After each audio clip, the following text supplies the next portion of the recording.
Hi guys, welcome to my channel ಮುದ್ದು ಸೊಸೆ. ನಾಳೆಯ ಸಂಚಿಕೆಯಲ್ಲಿ ಏನಾಗುತ್ತೆ ನೋಡೋಣ ಬನ್ನಿ. ಶುರುವಿನಲ್ಲಿ ಇಲ್ಲಿ ಈಶ್ವರಿಗೆ ಎಲ್ಲ ಸತ್ಯ ಗೊತ್ತಾಗುತ್ತೆ. ಸುಭಾಷ್ ಹತ್ರ ಬಂದ್ಬಿಟ್ಟು, ಯಾಕೋ ಹಿಂಗೆ ಮಾಡಿಬಿಟ್ಟೆ ನೀಚ, ನಿನ್ನಂತ ಕೆಟ್ಟವನು ಎಲ್ಲೂ ಇಲ್ಲ ಅನ್ಸುತ್ತೆ. ಅಲ್ಲ ಕಣೋ, ನೀನು ಬದಲಾಗಿದ್ಯಾ, ಒಳ್ಳೆಯವನಾಗಿದ್ಯಾ ಅಂತ ಮನೆಯವ್ರ ಹತ್ರ ನಾನು ಹೇಳಿದೆ. ಆದರೆ ಈಗ ಮತ್ತೆ ನೀನು ಈ ರೀತಿ ಕೆಟ್ಟ ಬುದ್ಧಿನ ಇನ್ನೂ ಬಿಟ್ಟಿಲ್ವೇನೋ ನೋಡು. ಒಂದು ವೇಳೆ ಶಿವರಾಮೇಗೌಡರಿಗೆ ಗೊತ್ತಾಯಿತು ಅಂದರೆ ನಿನ್ನ ಜೊತೆ ನಮ್ಮನ್ನು ಕೂಡ ಮನೆಯಿಂದ ಹೊರಗಡೆ ಹಾಕ್ಬಿಡ್ತಾರೆ. ಯಾಕೋ ಹೀಗೆ ಮಾಡ್ತಾ ಇದೆಯಾ, ಯಾಕೋ ನನ್ನ ಹೊಟ್ಟೆ ಉರಿಸ್ತಾ ಇದೆಯಾ ನೋಡು. ನಿನಗೋಸ್ಕರ ಆ ವಿದ್ಯನ ಹತ್ರ ಏನೋ ಹೇಳಿ ಅವಳಿಗೆ ಬೆದರಿಕೆ ಹಾಕಿಬಿಟ್ಟು ನಿನ್ನ ಮನೆಗೆ ವಾಪಸ್ ಕರ್ಸ್ಕೊಂಡಿದ್ದೆ. ಆದರೆ ನೀನು ಮತ್ತೆ ಇದೇ ರೀತಿ ಬುದ್ಧಿ ಮಾಡಿ ಇನ್ನು ಮನೆಯಿಂದ ಶಾಶ್ವತವಾಗಿ ದೂರ ಹೋಗ್ಬಿಡ್ತೀಯ ಕಣೋ. ಯಾಕೋ ಹೀಗೆ ಮಾಡ್ತೀಯ ನೀನು ಅಂತ ಈಶ್ವರಿ ಕೆನ್ನೆ ಮೇಲೆ ಬಾರಿಸ್ತಾರೆ. ಆಗ ಚಿತ್ರ, ಅವ್ವ ದಯವಿಟ್ಟು ಅರ್ಥ ಮಾಡ್ಕೋ ಅವ್ವ, ಹೊಡಿಬಿಡವ್ವ ಅಂತ ಹೇಳ್ತಾರೆ. ನೀನೇನೇ ಮಾಡಲಿ ಇವನು ಮಾಡಿರೋ ಈ ಕೆಲಸಕ್ಕೆ ಏನಾದರೂ ಮನೆಯವ್ರಿಗೆ ಗೊತ್ತಾಯಿತು ಅಂದರೆ ಇವ್ರ ಜೊತೆ ನಮ್ಮನ್ನು ಕೂಡ ಶಾಶ್ವತವಾಗಿ ಈ ಮನೆಯಿಂದ ಹೊರಗಡೆ ಹಾಕ್ಬಿಡ್ತಾರೆ ಅಂತ ಇಲ್ಲಿ ಈಶ್ವರಿ ಟೆನ್ಷನ್ ಆಗ್ತಾ ಇರ್ತಾರೆ. ಆಗ ಮತ್ತೆ ಈಶ್ವರಿ, ಲೇ ಬಗುಳೋ, ಯಾಕೋ ಸರ ತಗೊಂಡು ಹೋಗಿದ್ಯಾ, ಯಾಕೋ ಬೊಗಳು ಅಂತ ಹೇಳ್ತಾರೆ. ಆಗ ಇಲ್ಲಿ ಸುಭಾಷ್ ಅವರು, ಅವ್ವ ದಯವಿಟ್ಟು ನನ್ನನ್ನು ಕ್ಷಮಿಸು ಅವ್ವ ಅಂತ ಹೇಳಿ ಈಶ್ವರಿ ಕಾಲು ಹಿಡ್ಕೊತಾರೆ. ಏಯ್ ಹೋಗೋ ಆ ಕಡೆ, ಏನಾಯಿತು ಅಂತ ಮೊದಲು ಬೊಗಳು ಅಂತ ಇಲ್ಲಿ ಈಶ್ವರಿ ಹೇಳ್ತಾರೆ. ಅವ್ವ ನಾನೊಂದು ತಪ್ಪು ಕೆಲಸ ಮಾಡಿಬಿಟ್ಟೆ ಅವ್ವ.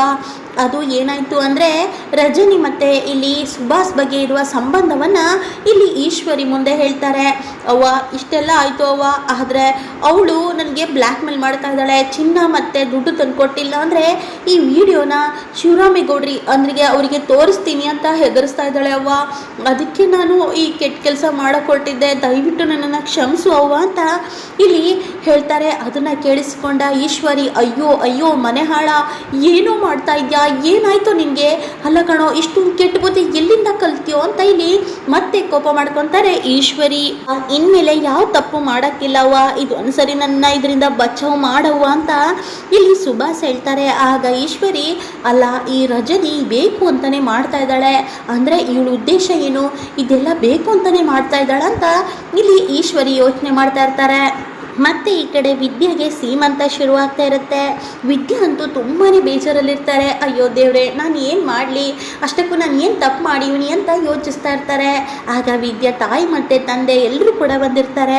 ಆಗ ವಿದ್ಯಾ ತಾಯಿ ಬಂದ್ಬಿಟ್ಟು, ವಿದ್ಯಾ ಏನಮ್ಮ ಇದೆಲ್ಲ ಅಂತ ಕೇಳ್ತಾರೆ. ಅಮ್ಮ ಎಲ್ಲ ನಿನ್ನಿಂದನೇ ಆಗಿದ್ದು ಅವ್ವ, ಈಗ ಒಟ್ಟಿನಲ್ಲಿ ಮನೆಯವ್ರ ಮುಂದೆ ನಾನು ಸಿಕ್ಕಾಕೊತಾ ಇದ್ದೀನಿ, ನನಗೇನು ಮಾಡಲಿ ಅವ್ವ, ಈ ಒಂದು ಸುಳ್ಳಿಂದ ಇಷ್ಟು ತನಕ ಬಂದಿದೆ, ಇನ್ನು ಹೇಗಿದ್ರಿಂದ ಬಚಾವಾಗೋಕ್ಕೆ ಸಾಧ್ಯ, ಇಲ್ಲ ಖಂಡಿತವಾಗ್ಲೂ ನನಗೆ ಸಿಕ್ಕಾಕೊತೀನಿ, ಸಿಕ್ಕಾಕೋಕ್ಕಿಂತ ಮುಂಚೆನೇ ಎಲ್ಲ ಸತ್ಯನ ಹೇಳ್ತೀನಿ ಅಂತ ವಿದ್ಯಾ ಹೇಳ್ತಾ ಇರ್ತಾರೆ.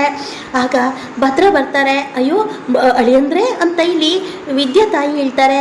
ಆಗ ವಿದ್ಯಾ, ತುಂಬ ಚೆನ್ನಾಗಿ ಕಾಣಿಸ್ತಾ ಇದೆಯಾ, ಸಾನೇ ಚೆನ್ನಾಗಿ ಕಾಣಿಸ್ತಾ ಇದೆ ವಿದ್ಯಾ, ನನ್ನ ದೃಷ್ಟಿನೇ ಬೀಳುತ್ತೆ ನಿನಗೆ ಅಂತ ಹೇಳಿ ವಿದ್ಯಾಗೆ ದೃಷ್ಟಿ ತೆಗಿತಾರೆ ಭದ್ರ ಅವರು. ಅತ್ತೆ ನಿಮ್ಮ ಮಗಳು ಮುದ್ದಾಗಿ ಕಾಣಿಸ್ತಾ ಇದ್ದಾಳೆ, ಇನ್ನೊಂದು ಸ್ವಲ್ಪ ದಿನದಲ್ಲೇ ನನ್ನ ವಿದ್ಯಾ ನನ್ನ ಮಗನ ಹೊರಗಡೆ ತಗೊಂಡು ಬರ್ತಾಳೆ, ಎಷ್ಟು ಖುಷಿ ಆಗ್ತಾ ಇದೆ ಗೊತ್ತಾ ಅತ್ತೆ ಅಂತ ಇಲ್ಲಿ ಭದ್ರ ಹೇಳ್ತಾರೆ. ವಿದ್ಯಾ ಇನ್ನೊಂದು ವಿಷಯ ಗೊತ್ತಾ ನಿನಗೆ, ಅಪ್ಪ ಏನು ಕೂಡ ನೀನು ಡಾಕ್ಟರ್ ಓದಿಸ್ತೀನಿ ಅಂತ ಹೇಳಿದ್ನಲ್ಲ, ಅದ್ರ ಬಗ್ಗೆ ಯೋಚನೆ ಮಾಡ್ತೀನಿ ಅಂತ ಹೇಳಿದ್ದಾರೆ. 100ಕ್ಕೆ 100 ಅಪ್ಪಯ್ಯ ಒಪ್ಕೊತಾರೆ. ವಿದ್ಯಾ ನನಗೆ ತುಂಬಾ ಖುಷಿ ಆಗ್ತಾ ಇದೆ ನೋಡು, ನೀನು ನನಗೆ ನನ್ನ ಮಗ ತಾಯಿ ಆಗ್ತಾ ಇದೆಯಾ, ಆದರೆ ನಿನಗೆ ನೀನು ಡಾಕ್ಟರ್ ಆಗ್ತಾ ಇದೆಯಾ, ಇಬ್ಬರಿಗೂ ಕೂಡ ಸಾನೇ ಖುಷಿ ಆಗ್ತಾ ಇದೆ ಅಲ್ವಾ ವಿದ್ಯಾ ಅಂತ ಭದ್ರ ಹೇಳ್ತಾರೆ. ಆದರೆ ವಿದ್ಯನ ಮುಖದಲ್ಲಿ ನಗುವೇ ಇಲ್ಲದನ್ನು ನೋಡಿ ಭದ್ರ ಅವರು, ವಿದ್ಯಾ ಏನಾಯಿತು, ನಾನು ಇಷ್ಟು ಖುಷಿ ವಿಚಾರ ಹೇಳ್ತಾ ಇದ್ದೀನಿ, ನೀನು ಮಾತ್ರ ಏನು ಮಾತಾಡ್ತಾ ಇಲ್ಲ ಅಂತ ಭದ್ರ ಹೇಳ್ತಾರೆ.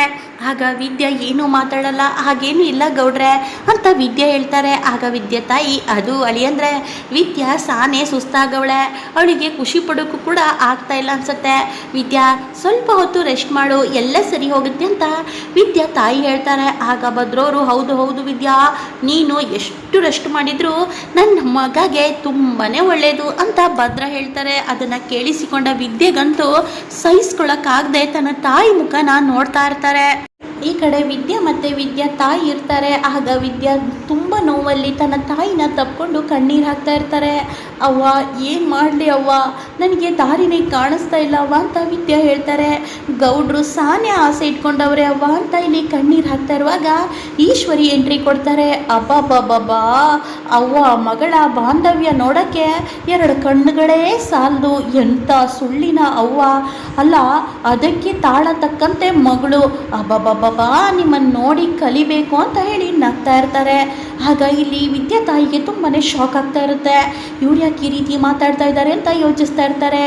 ಏನೇ ಅಲ್ಲ ಕಣೆ, ಮಗಳನ್ನು ಮುಂದ್ಗಡೆ ಬಿಟ್ಬಿಟ್ಟು ತಾಯಿ ಹಿಂದ್ಗಡೆಯಿಂದ, ಅಬ್ಬಬ್ಬಬ್ಬಬ್ಬಾ ಅಲ್ಲ ಕಣೆ, ಮನೆಗೆ ಕರ್ಸ್ಕೊಂಡು ಮಗಳಿಗೆ ಹೊಟ್ಟೆ ಒಳಗಡೆ ಇಟ್ಟು, ಅಬ್ಬಾ ಅದೇನು ನಾಟಕ ಮಾಡ್ತೀಯ ನೀನು, ಹೊಟ್ಟೆಯಲ್ಲಿ ಮಗು ಇಲ್ಲ, ಬಟ್ಟೆನ ಸುಟ್ಬಿಟ್ಟು ಮಗು ಇದೆ ಅಂತ ಡ್ರಾಮಾ ಮಾಡ್ತಾ ಇದ್ದೀರಲ್ಲ ಅವ್ವ ಮಗಳ ಸೇರಿಕೊಂಡು. ನಿಮ್ಮ ಡ್ರಾಮಾನ ನೋಡೋಕ್ಕೆ ಇನ್ನು ಸದ್ಯದಲ್ಲೇ ನಿಮ್ಮ ಡ್ರಾಮಾ ಹೊರಗಡೆ ಬೀಳುತ್ತೆ. ಆವಾಗ ಶಾಶ್ವತವಾಗಿ ನಿಮ್ಮ ಮಗಳು ನಿಮ್ಮ ಮನೆಯಲ್ಲೇ ಬಿದ್ದಿರ್ತಾಳೆ ಅಂತ ಈಶ್ವರಿ ಹೇಳ್ತಾರೆ. ಅದನ್ನು ಕೇಳಿಸಿಕೊಂಡ ಇಲ್ಲಿ ರತ್ನಗೆ ಶಾಕ್ ಆಗ್ತಾ ಇರುತ್ತೆ. ಆಗ ಏನು ಗೊತ್ತಿಲ್ಲ ಅಂದ್ಕೊಂಡಿದ್ಯಾ, ಅಲ್ಲ ಕಣೆ, ನಿನ್ನಂಥವಳು ಸುಳ್ಳು ಹೇಳಿ ನಿನ್ನ ಮಗಳಿಗೂ ಸುಳ್ಳು ಹೇಳಿ ಈ ರೀತಿ 9 ತಿಂಗಳ ಥರ ಹೊಟ್ಟೆನ ಬೆಳೆಸಿದ್ಯಲ್ಲೇ, ಅಷ್ಟಕ್ಕೂ ಅದು ಏನು ಬಟ್ಟೆನ ಹಾಕಿದ್ಯೋ ಹೊಟ್ಟೆ ಒಳಗಡೆ ಯಾರಿಗೂ ಗೊತ್ತಾಗಲ್ಲ ಅಂದ್ಕೊಂಡಾಳೆ. ನೋಡ್ತಾ ಇರು, ಶಿವರಾಮೇ ಗೌಡ್ರಿಗೆ ಗೊತ್ತಾದರೆ ನಿನ್ನ ಮಗಳನ್ನು ಕತ್ತಿಡ್ದು ಹೊರಗಡೆ ತಳ್ತಾರೆ, ಅದು ಸ್ವಲ್ಪ ದಿನದಲ್ಲೇ ಇನ್ನು ಹತ್ತಿರದಲ್ಲೇ ಬರುತ್ತೆ ಅಂತ ಇಲ್ಲಿ ಈಶ್ವರಿ ಹೇಳ್ತಾರೆ. ಏಯ್ ವಿದ್ಯಾ, ನನಗೆ ದುಡ್ಡು ಬೇಕು ಕೊಡು ಅಂತ ಹೇಳ್ತಾರೆ. ಅಯ್ಯೋ ಯಾಕೆ ಚಿಕ್ಕತ್ತೆ, ದುಡ್ಡೆಲ್ಲ ಕೊಡೋಕ್ಕಾಗಲ್ಲ ಚಿಕ್ಕತ್ತೆ ಅಂತ ಹೇಳ್ತಾರೆ. ಮೊನ್ನೆ ತಾನೇ 1 ಲಕ್ಷ ಕೊಟ್ಟಿದ್ದೆ ತಾನೇ ಅಂತ ವಿದ್ಯಾ ಹೇಳ್ತಾರೆ. ನೋಡು, ನೀನೀಗ ದುಡ್ಡು ಕೊಡ್ತೀಯೋ ಇಲ್ವೋ, ಈಗಲೇ ಹೋಗಿ ಶಿವರಾಮೇಗೌಡ್ರ ಹತ್ರ ಎಲ್ಲ ವಿಷಯನ ಹೇಳಿಬಿಡ್ಲ ಅಂತ ಇಲ್ಲಿ ಈಶ್ವರಿ ಹೇಳ್ತಾರೆ. ಆಗ ವಿದ್ಯಾ, ಅಯ್ಯೋ ಅತ್ತೆ ಹಾಗೇನು ಮಾಡಬೇಡಿ ಚಿಕ್ಕತ್ತೆ ಅಂತ ವಿದ್ಯಾ ಕಣ್ಣೀರು ಹಾಕ್ತಾರೆ. ವಿದ್ಯಾ ಪರಿಸ್ಥಿತಿ ನೋಡಿ ರತ್ನಗೆ ತುಂಬಾ ನೋವಾಗ್ತಾ ಇರುತ್ತೆ. ಈ ಕಡೆ ಭದ್ರ ಅವರು ಮುಹೂರ್ತ ಮೀರ್ತಾ ಇದೆ, ವಿದ್ಯೆನ ಕರ್ಕೊಂಡು ಬರಬೇಕು ಅತ್ತೆ ಅಂತ ಹೇಳ್ತಾರೆ. ಆಗ ರತ್ನ ವಿದ್ಯೆನ ಕರ್ಕೊಂಡು ಬಂದು ಮಂಟಪದ ಹತ್ರ ಕೂರಿಸ್ತಾರೆ. ಆಗ ವಿದ್ಯಾ ರತ್ನನೇ ನೋಡ್ತಾ ಇರ್ತಾರೆ. ಅವ್ವ ಏನು ಮಾಡೋದು ಅಂತ ಮನಸ್ಸಲ್ಲೇ ಮಾತಾಡ್ಕೊತಾ ಇರ್ತಾರೆ. ಈ ಕಡೆ ರತ್ನನಿಗೂ ಕೂಡ ತುಂಬಾ ಭಯ ಆಗ್ತಾ ಇರುತ್ತೆ. ಆಗ ಇಲ್ಲಿ ಭದ್ರ ಬಂದುಬಿಟ್ಟು ವಿದ್ಯೆಗೆ ಅರಶಿನ ಕುಂಕುಮ ಹಚ್ಚುತ್ತಾರೆ, ಹಾಗೆ ಹೂವನ್ನು ಕೂಡ ಮುಡಿಸ್ತಾರೆ. ಇಲ್ಲಿ ಭದ್ರ ಅಂತೂ ವಿದ್ಯೆನ ತಪ್ಪಿಕೊಂಡು, ವಿದ್ಯಾ ನೀನೇನು ಯೋಚನೆ ಮಾಡಬೇಡ, ಸದ್ಯದಲ್ಲೇ ನಮ್ಮ ಮಗ ಹುಷಾರಾಗಿ ಹೊರಗಡೆ ಬರ್ತಾನೆ ಅಂತ ಭದ್ರ ಹೇಳ್ತಾರೆ. ಅದೇ ರೀತಿ ಶಿವರಾಮೇಗೌಡರು ಬಂದುಬಿಟ್ಟು ವಿದ್ಯಾಗೆ ಅಕ್ಷತೆ ಕಾಳು ಹಾಕ್ತಾರೆ. ಕೊನೆಗೂ ನಮ್ಮ ಮನೆಗೆ ಒಂದು ಮುದ್ದಾದ ಮೊಮ್ಮಗಳು ಬರ್ತಾ ಇದ್ದಾಳೆ, ಎಲ್ಲರೂ ಖುಷಿ ಪಡಬೇಕು ಅಂತ ಎಲ್ಲರೂ ಕೂಡ ಖುಷಿಯಿಂದ ಒಂದು ಸಾಂಗು ಕೂಡ ಹಾಡ್ತಾರೆ. ಮತ್ತು ಈ ಕಡೆ ಮುತ್ತೈದೆಯರು 9 ಜನ ಮುತ್ತೈದೆಯರು ಬಂದು ಇಲ್ಲಿ ವಿದ್ಯಾಗೆ ಅರಶಿನ ಕುಂಕುಮ ಮಡಿಲಕ್ಕಿ ಎಲ್ಲವನ್ನ ಕೊಡ್ತಾ ಇರ್ತಾರೆ. ಆಗ ವಿದ್ಯಾ ಅಂತೂ ಅದನ್ನು ನೋಡ್ತಾ ತನ್ನ ತಾಯಿ ಮುಖನೇ ನೋಡ್ತಾ ಇರ್ತಾರೆ. ಆಗ ವಿದ್ಯೆಗೆ ಇದ್ದಕ್ಕಿದ್ದ ಹಾಗೆ ಏನೋ ಒಂಥರ ಅನ್ನಿಸ್ತಾ ಇರುತ್ತೆ. ಆಗ ಭದ್ರ ಏನಾಯಿತು ವಿದ್ಯಾ, ಯಾಕೆ ಏನಾಗ್ತಾ ಇದೆ ಅಂತ ಕೇಳ್ತಾರೆ. ಆಗ ವಿದ್ಯಾ, ಏನೋ ಗೊತ್ತಿಲ್ಲ ಗೌಡ್ರೆ, ಏನೋ ಒಂಥರ ತಲೆ ಸುಟ್ಟಾಗ್ತಾ ಇದೆ ಅಂತ ವಿದ್ಯಾ ಹೇಳ್ತಾ ಇರ್ತಾರೆ. ಆಗ ಭದ್ರಗೆ ತುಂಬಾ ಭಯ ಆಗ್ತಾ ಇರುತ್ತೆ. ಅಯ್ಯೋ ದೇವ್ರೆ, ವಿದ್ಯೆಗೆ ಏನಾಯಿತು, ಯಾವುದೇ ಕಾರಣಕ್ಕೂ ವಿದ್ಯಾ ಹೊಟ್ಟೆಯಲ್ಲಿರೋ ಮಗುಗೆ ಏನೂ ತೊಂದರೆ ಆಗಬಾರ್ದು ದೇವ್ರೆ ಅಂತ ಭದ್ರ ಬೇಡ್ಕೊತಾ ಇದ್ರೆ, ಆ ದೇವ್ರ ದಯದಿಂದ ವಿದ್ಯಾ ನಿಜವಾಗ್ಲೂ ತಾಯಿ ಆಗ್ತಾಳ ಅಂತ ಮುಂದೆ ಕಾದು ನೋಡೋಣ. ವಿಡಿಯೋ ಇಷ್ಟ ಆದಲ್ಲಿ ಒಂದು ಲೈಕ್ ಮಾಡೋ ಮಾತ್ರ ಮರಿಬೇಡಿ guys. Thank you so much.